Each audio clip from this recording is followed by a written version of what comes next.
যেখানে বিরোধী দলনেতা কিছুদিন আগে আপনার এই বাগনান কেন্দ্রে আসছিলেন, তিনি আপনার নাম না করে বলেছিলেন আপনাকে যদি দল টিকিট দেয় আপনাকে হারানোর দায়িত্ব তার, কি বলবেন?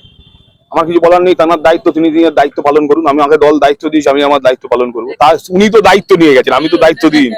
ওনার দায়িত্ব, উনি দায়িত্ব পালন করতে পারবেন কি কত পারবেন সেটা চৌঠা মেয়ের পরই দেখা যাবে। আরেকটা বিষয় দাদা, একদম 170টার বেশি আসন নাকি বিজেপি সরকার পাচ্ছে, সেটা দাবি করেছিল বিরোধী দল। সে গত বছরও তো বলেছিল, গত বছর সরকার হয়ে গেছিল, কে মুখ্যমন্ত্রী, এমনকি মুখ্যমন্ত্রী কি হবে সেই নিয়ে মারামারি পর্যন্ত লেগে গেছিল।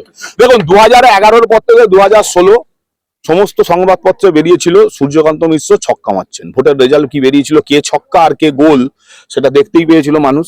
2021-এ ওনারা বলেছিলেন সরকার হয়ে গেছে, মুখ্যমন্ত্রী নিয়ে মারামারি লেগে গেছিল নিজেদের মধ্যে। কে দিলীপ ঘোষ বলে আমি হবো, শুভেন্দু বলে আমি হবো, এই অবস্থা হয়ে গেছিল। ভোটের রেজাল্ট দেখা গেল তার উল্টো, এবারও তাই হবে। দেখুন মানুষের সঙ্গে টাচে না থেকে না এরকম আকাশ কুসুম স্বপ্ন দেখা যায়, বলা যায়। মানুষের সঙ্গে ওদের কোনো টাচ নেই, কোনো সংযোগ নেই, ওই জন্য ওদের হিসেব কোনোদিন মেলে না। আমাদের হিসেব মেলে। আমি আপনাকে এখানে দাঁড়িয়ে আজকে বলে যাচ্ছি 2021-এর 26-এর বিধানসভা নির্বাচনে তৃণমূল কংগ্রেস 220টার বেশি সিট পাবে।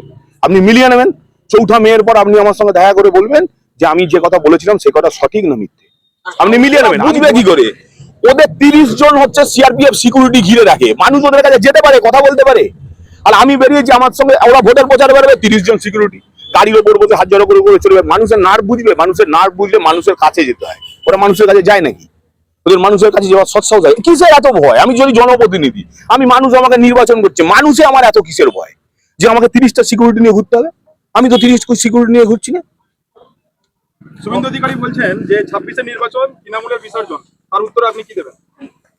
দেখুন ওনার কথার উত্তর আমি তো আগেই বললাম আপনাকে যে 2011-র পর থেকে 2016 সময় থেকে প্রতিটা নির্বাচনে আমরা এই কথা শুনে আসছি। আর প্রতিটা নির্বাচনে আগের নির্বাচনের থেকে আমরা সিট বাড়িয়েছি, এবারেও আমরা বাড়াবো সিট।